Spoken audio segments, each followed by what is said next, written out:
Marathwada minerals and infra solutions spun pipe कारखाना शुभारंभ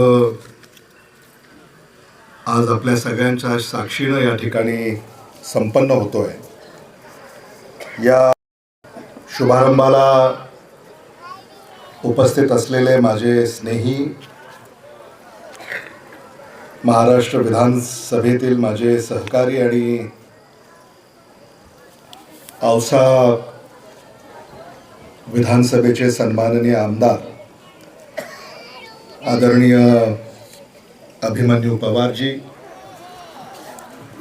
लातूर जिल्हा काँग्रेस कमिटीचे अध्यक्ष अभय साळुंके, यशवंत नागरी सहकारी बँकेचे अध्यक्ष सुहास पाचपुतेजी, क्रिएटिव्ह फाउंडेशनचे अध्यक्ष श्री परीक्षित पवार, व्यासपीठावर उपस्थित असलेले सारे मान्यवर आणि ज्यांनी आपल्याला या ठिकाणी एकत्रित केलं ते श्रीमंत जाधव, संदीप धुमाळ, बालाजी मोगरगे, दीपक चांडक, त्यांचे सारेच सहकारी, तुपडी आणि पंचकृषी येथून आलेले बंधू भगिनी, पत्रकार आणि तरुण मित्रांनो, Marathwada minerals and infra solutions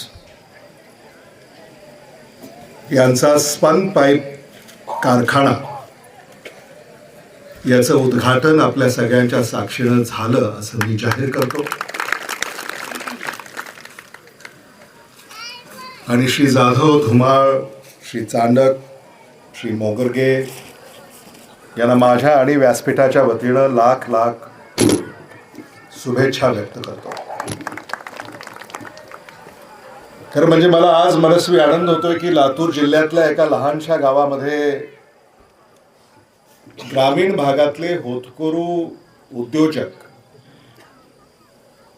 या ठिकाणी एका उद्योगाची उभारणी करतायत। खरंच हे सगळं कौतुकास्पद आहे। आज इथं आल्यानंतर मला हे लक्षात आलं की हे सगळे जे उद्योजक आहेत त्यांच्या पाठीशी खंबीरपणे आमदार अभिमन्यू पवारजी उभे आहेत। त्यांचं तर कौतुक मला करावंसं वाटतंच, पण या निमित्तानं आमदार अभिमन्यू पवारजी आपलंही मला मनापासून कौतुक करावंसं वाटतं, कारण तुम्ही या सगळ्यांच्या पाठीशी खंबीरपणे उभे आहात आणि कदाचित तुमचीच ती प्रेरणा असावी ज्याच्यामुळे हा उद्योग या ठिकाणी उभा राहतोय। कारण मला काही दिवसापूर्वी या कार्यक्रमाचं निमंत्रण अभय साळुंके यांनी आहे असं कळवलं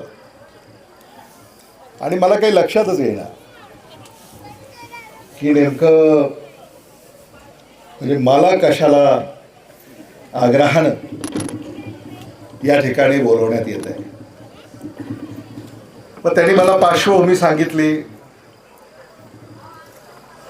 लग्न सराई तुम्हाला माहिती आहे, अलीकडं आपल्या सगळ्यांच्याच दिनचर्या लग्न सराईमध्ये किती व्यस्त आहे। आजची तारीख त्यांची ठरली होती आणि मला काही कार्यक्रमाची तारीख निश्चित करता येत नव्हती। कार्यक्रमाची तारीख निश्चित झाली आणि आज सकाळी अभिमन्यू पवार यांची माझी भेट एका लग्नामध्ये झाली आणि लग्नात त्यांनी सांगितलं संध्याकाळी भेटू म्हणून। तोपर्यंत मला माहिती नव्हतं की तुम्ही येताय आणि मग मी विचार केला संध्याकाळी कुठं भेटू मला काही कळेल ना. आणि मग नंतर आपला संध्याकाळी काय कार्यक्रम आहे असा जेव्हा मी विचार केला तेव्हा मला असं लक्षात आलं की कदाचित तुपडी येथेच आपली आज भेट आहे आणि आज आपण सगळे या ठिकाणी एकत्रित आलेले आहोत. खरं म्हणजे ते त्यांच्या घरगुती कार्यक्रमामध्ये व्यस्त होते म्हणून त्यांना यायला थोडासा विलंब झाला. मी आलो त्यामुळं आयोजकांची थोडीशी तारंबळ उडाली की आता काय करायचं. तर मग त्यांना मी अशी विनंती केली, लोकही सगळे आलेले आहेत त्यामुळं एकंदरीत या कारखान्याची प्रस्तावना ही या ठिकाणी झाली तर तोपर्यंत आपण याल आणि मग त्याच्यानंतर कार्यक्रमाला आपल्याला सुरुवात करता येईल. आणि मग प्रस्तावना झाली. प्रस्तावना सुद्धा बरीच लांबलचक केली त्यांनी. म्हणजे 1996चा किस्सा त्यांनी सांगितला की कसे ते दयानंद कॉलेजमध्ये GS होते आणि गॅदरिंगला आदरणीय विलासराव देशमुख साहेब तिथं आले असताना ते गोंधळ घालत होते असंही त्यांनी सांगितलं. आता ते गोंधळ का घालत होते मला माहिती नाही. म्हणजे तुम्हाला साहेबांचं लक्ष वेधायचं होतं का त्या गॅदरिंगमध्ये कोणीतरी कोपऱ्यात बसलं होतं त्यांचं लक्ष वेधायचं होतं. तर त्याचा काही खुलासा त्यांनी केलेला नाही. त्यामुळे नंतर खाजगीत तो खुलासा तुम्ही कराल अशी अपेक्षा या ठिकाणी व्यक्त करायला हरकत नाही. आणि म्हणून त्यांनी सांगितलं की कसं 4 मित्र एकत्र आले आणि त्यांनी हे धाडस केलं. आणि अभिमन्यू पवार तुम्ही त्यांच्या पाठीशी उभे राहिला नसता तर कदाचित हे धाडस त्यांनी केलं नसतं. खरं आहे ना.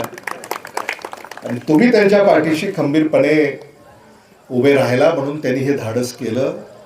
आणि आज 1 नाही 2 नाही 3 प्रकल्प, 3 कारखाने, 3 उद्योग ते आपल्या जिल्ह्यामध्ये या ठिकाणी उभं करतायत. मला असं वाटतं की त्या 4 मित्रांचं टाळ्याच्या गजरात आपण कौतुक केलं.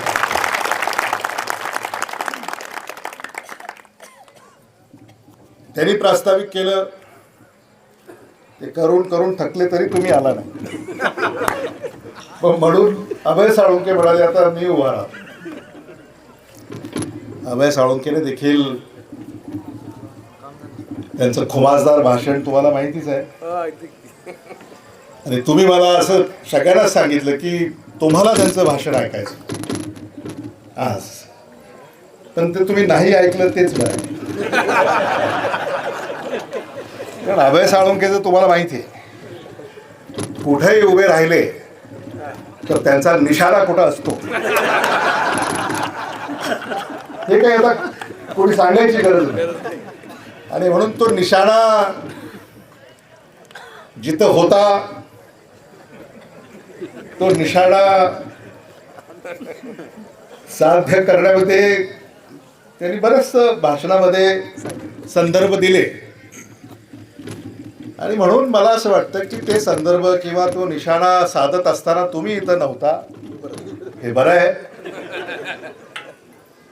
कारण काल तुमच्यामुळंच मला त्यांच्या कानात बोलावं लागलं होतं.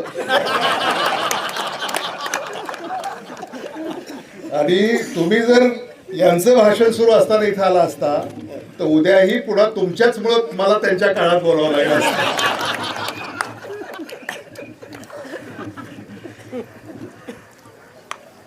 त्यामुळं आपण हे समजून घेतलं पाहिजे की या व्यासपीठावर राजकीय विचार वेगवेगळे जरी असले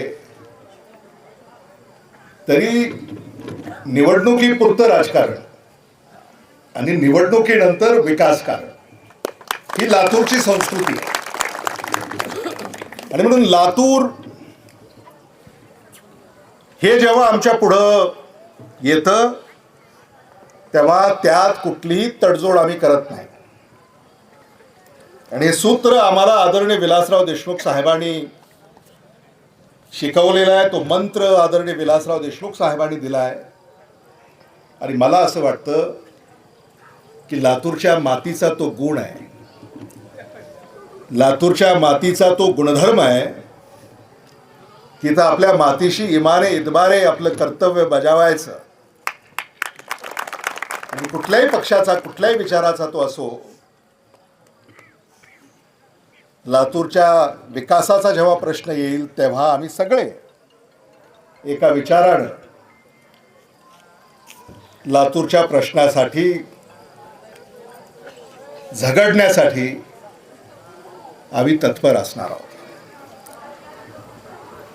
आणि म्हणून आज मला या ठिकाणी आवर्जून सांगावंसं वाटतं की लातूर जिल्ह्याच्या कानाकोपऱ्यामध्ये विकास झाला पाहिजे.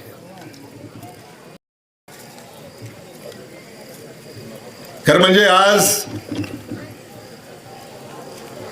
संभाजी पाटलांनाही बोलवलं असतं तर बरं झालं असतं.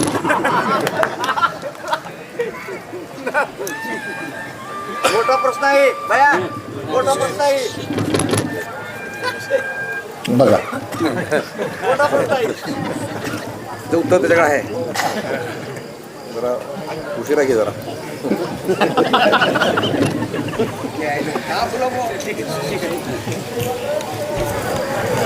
कारण लातूर जिल्ह्याच्या विकासासाठी लातूरचा विचार, औषधाचा विचार, निलंग्याचा विचार करतोय. हे काही साधं नाही. आणि म्हणून अशाच प्रकारे या पुढच्या काळामध्ये आज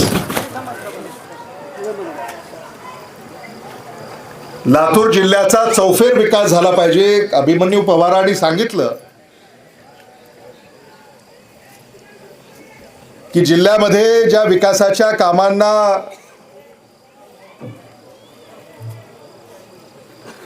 आज मंजुऱ्या मिळत आहेत, राष्ट्रीय महामार्गाचं जाळं उभं राहिलं,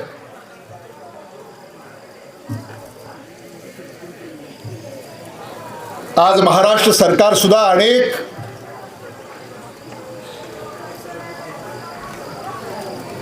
राज्य महामार्ग या ठिकाणी लातूर जिल्ह्यामध्ये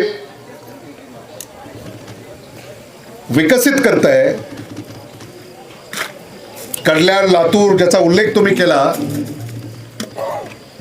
आता आम्हाला असं सांगण्यात येतं की कल्याणहून लातूरला 4 तासात, चहाला नाही थांबलं की 4 तास,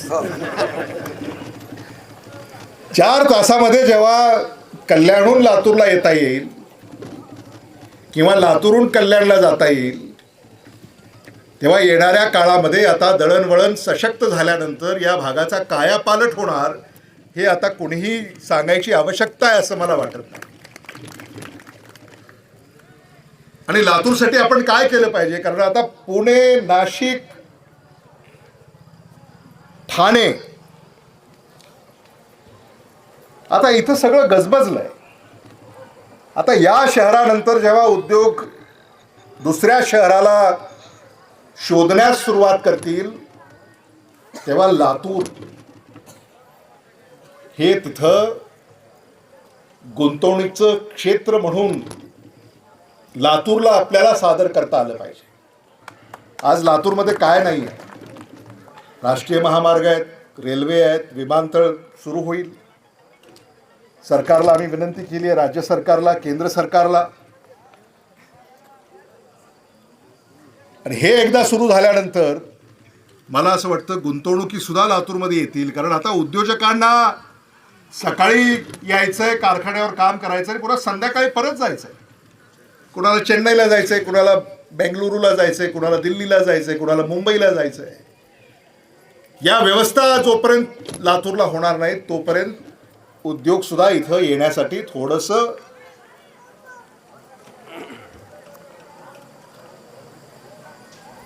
अडचणीचं ठरेल.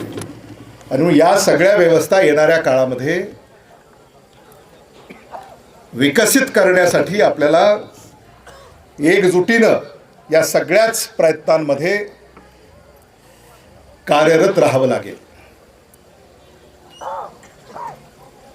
लातूरच्या आयुक्तालयाचा प्रश्न आहे.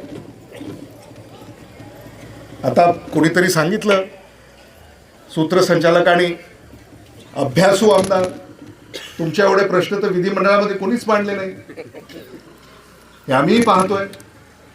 मग आता येणाऱ्या अधिवेशनामध्ये लातूरच्या आयुक्तालयाबद्दल सुद्धा थोडासा सुतोवाच तुमच्याकडनं झाला. आणि आमचं असं म्हणणं आहे की मेरिटवर करा, मेरिटवर झालं पाहिजे. कुठल्याही जिल्ह्याचं आयुक्तालय व्हावं ही त्या जिल्ह्याची भावना असते, याबद्दल दुमत नाही. पण भौगोलिक दृष्ट्या सुद्धा म्हणजे लातूर हे तसं धाराशिव आणि नांदेडच्या मध्यस्थळावर आहे. आणि आदरणीय विलासराव देशमुख साहेबांनी या अगोदरच जवळपास 40 विभागीय कार्यालये लातूरला सुरू केलेली आहेत. 40. आणि मग एका विभागीय कार्यालयामध्ये किती विभागीय कार्यालय असतात याची जर सूची काढली तर मला असं वाटतं की आदरणीय विलासराव देशमुख साहेबांनी जे काम केलं किंवा ते करून गेले त्याला पुढे नेण्याची जबाबदारी आपली आहे. गुणवत्तेवर निर्णय झाले पाहिजे. तरी मला असं वाटतं की तो जर दर्जा लातूरला मिळाला तर येणाऱ्या काळामध्ये विकासाच्या महामार्गावर जेव्हा देशातल्या राज्यातल्या शहरांची चर्चा होईल तेव्हा लातूरचं नाव हे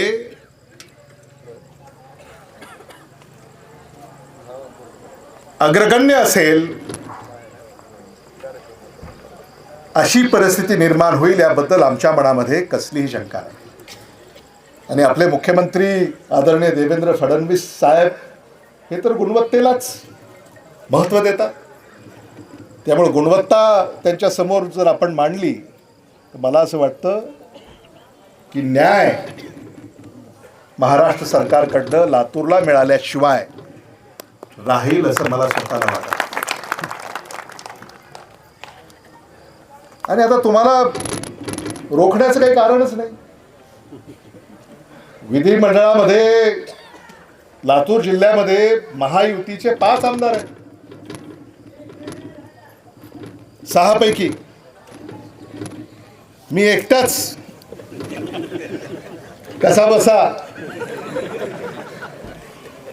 नाही का. यावेळेस तर काठावर झालं.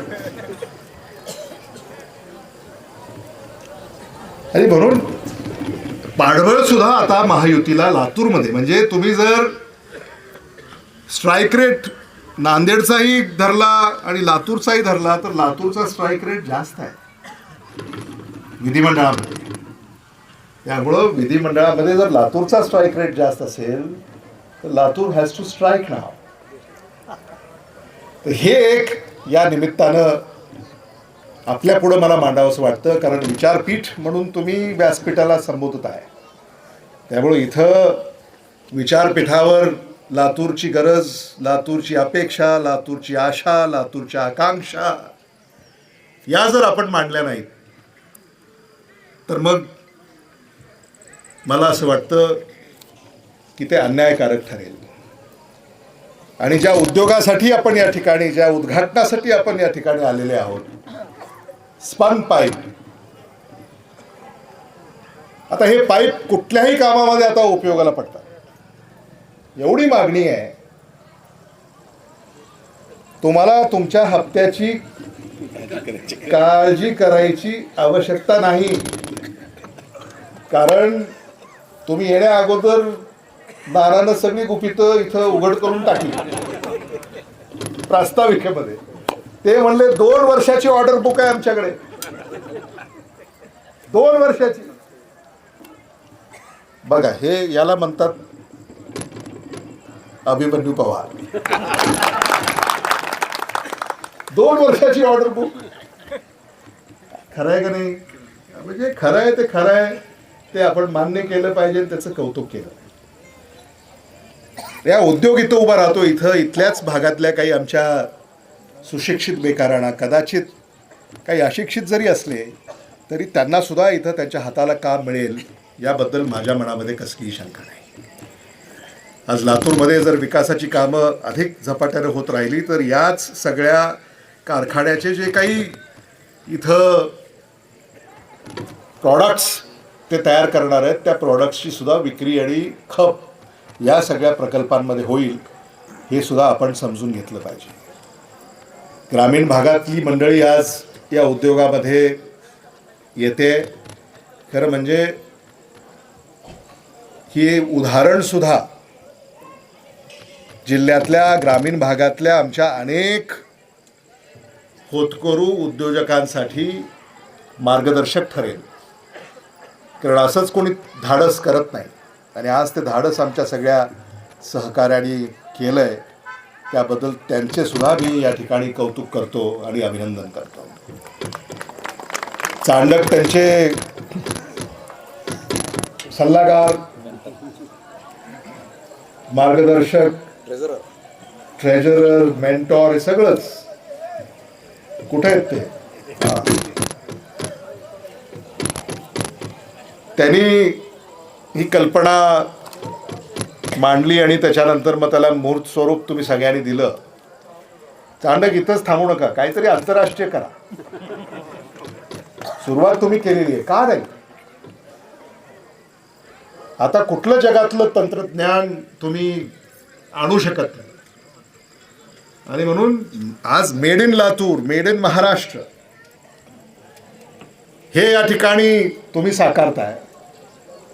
ग्रामीण भागामध्ये तुम्ही शासनाच्या सबसिडी सुद्धा तुम्हाला मोठ्या प्रमाणामध्ये मिळतील आणि हा उद्योगाचा विस्तार येणाऱ्या काळामध्ये उत्तरोत्तर याची वाढ होईल याबद्दल माझ्या मनामध्ये कसलीही शंका नाही. आज आपण सगळे या ठिकाणी या निमित्तानं एकत्रित आलो. खरं म्हणजे नानांनी सांगितलं की ह्या उजाड ठिकाणी तुम्ही सगळे आला म्हणून त्यांनी प्रास्ताविकेमध्ये सांगितलं. आता तसं हे राहिलेलं नाही. आता हे नंदनवन झालेलं आहे. त्यामुळं आम्हा सगळ्यांनाच मनस्वी आनंद आहे की आज आम्ही आपल्या या यशोगाथेचे साक्षीदार होऊ शकलो.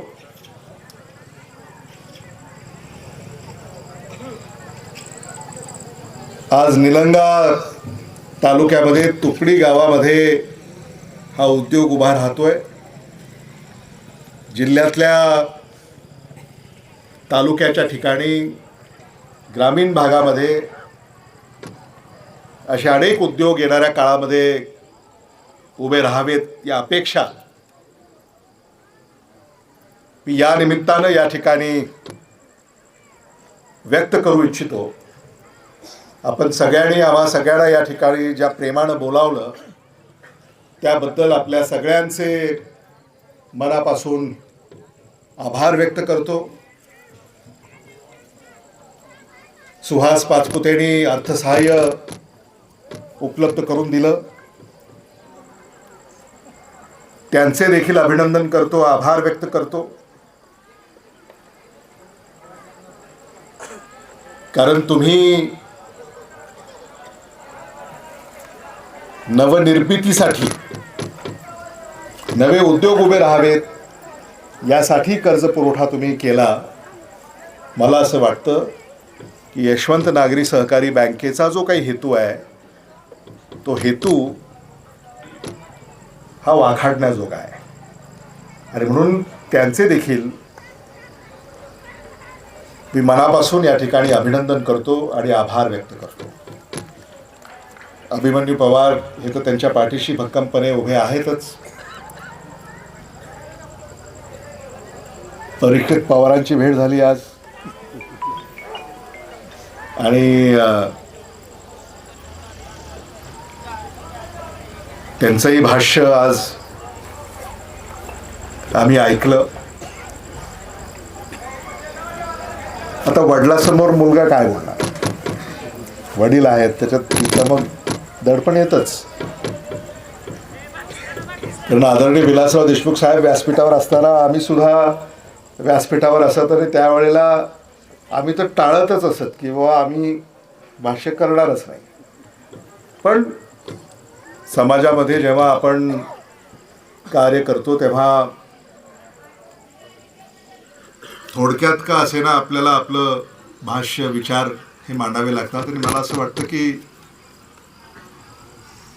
तेही त्यांच्या समाजकारणाच्या आणि राजकारणाची सुरुवात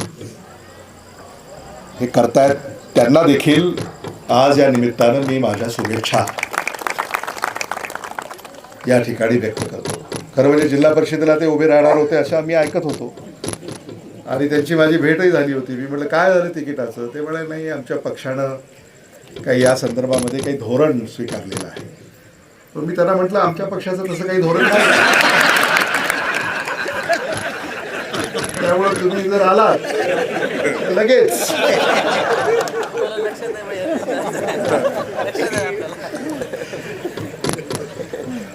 असो. तर अशा या सगळ्या म्हणजे सांगण्याचं तात्पर्य हे की राजकीय विचार जरी विभिन्न असले तरी आपले संबंध हे मधुर असले पाहिजे. काय मुक्ता,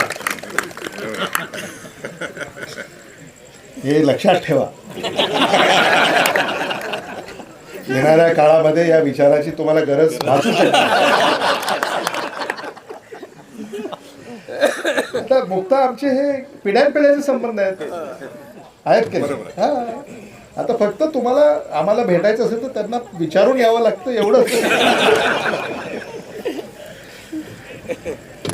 म्हणजे आता हे आपण आता एकाच जिल्ह्यामध्ये आपलं वास्तव्य असल्यामुळे सगळ्याचे संबंध आहेत.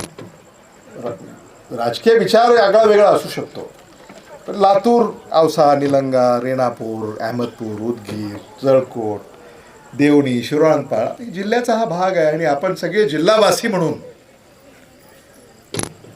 भूमिपुत्र म्हणून आपल्याला कोणी वेगळं करू शकत नाही. उद्या महाराष्ट्रामध्ये, भारतामध्ये जेव्हा लातूर विषय असेल तेव्हा आम्ही दोघं एकाच बाजूने राहणार. हे तर काही याला म्हणजे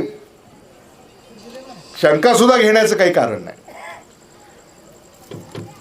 तर हे मला असं वाटतं की लातूरचं वैशिष्ट्य आहे आणि लातूर असंच पुढे जात राहो, औसाही असंच पुढे जात राहो. कारण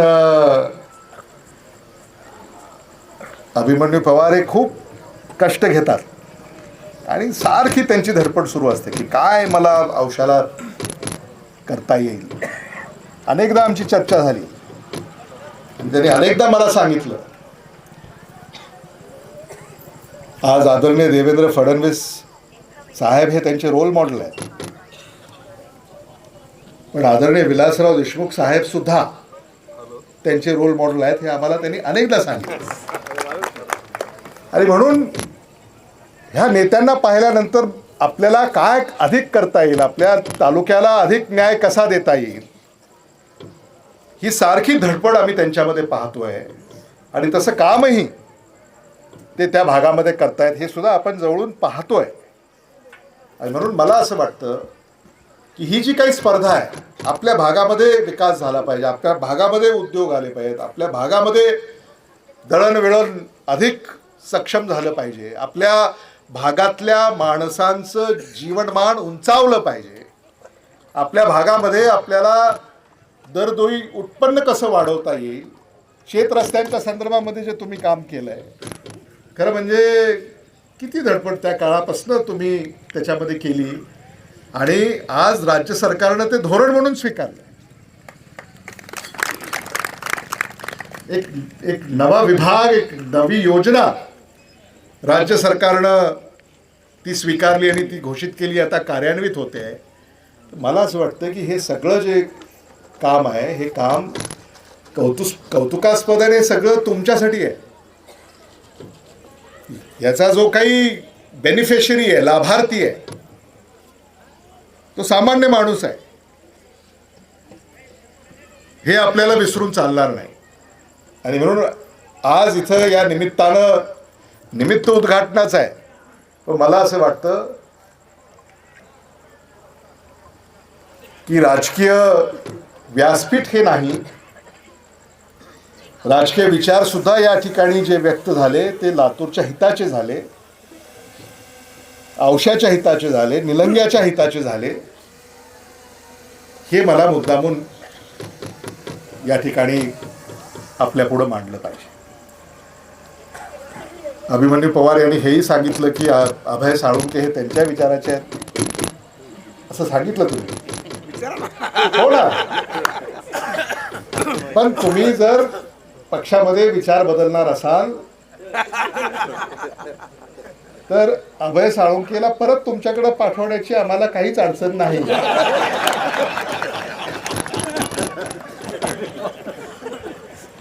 लक्षात आलं का?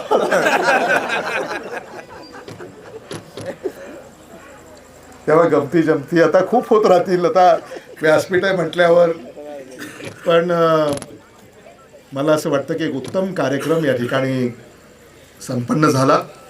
मी आपल्या सगळ्याच उद्योजकच म्हणेन मी आता, या सगळ्यांना उद्योजकांचं खरंच मी मनापासून कौतुक करेन.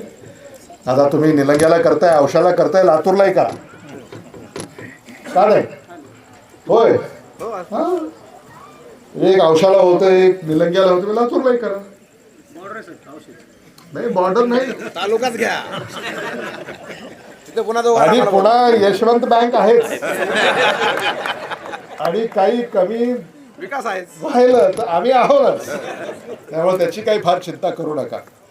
मी सगळ्यांचंच पुन्हा एकदा कौतुक करतो. आज त्यांच्या कुटुंबातले सदस्य सुद्धा या ठिकाणी मोठ्या संख्येनं उपस्थित आहेत. खरंच त्या सदस्यांचं सुद्धा मी कौतुक करू इच्छितो की आपल्या कुटुंबाचं नाव आज ते नावलौकिक ते मिळवत आहेत, याबद्दल त्या कुटुंबाला सुद्धा खरंच आज अभिमान वाटत असावा, याबद्दल आमच्या मनामध्ये कसलीही शंका नाही. त्यामुळे त्या सगळ्या कुटुंबाला सुद्धा माझ्या वतीनं मी खूप खूप खूप शुभेच्छा या ठिकाणी व्यक्त करतो. धन्यवाद. जय हिंद, जय महाराष्ट्र.